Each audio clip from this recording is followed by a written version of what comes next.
రోజు కొత్తగా నీ సందర్శనం ఆహా అన్నది నాలో స్పందనం.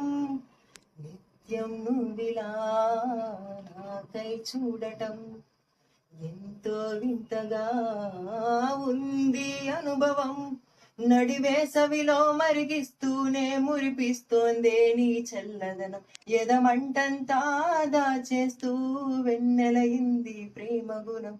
నీకై వేచే నిట్టూర్పులే తూర్పు కానీ నీ తలపులను తలమున కవని ఎన్నో జన్మలని నయనం హృదయం నీవే నీవై సమయం వెనుకే చేసా పయనం. తదుపరి జన్మకైన జాలి చూసే వీలుందంటే ఈ క్షణాన ఊపి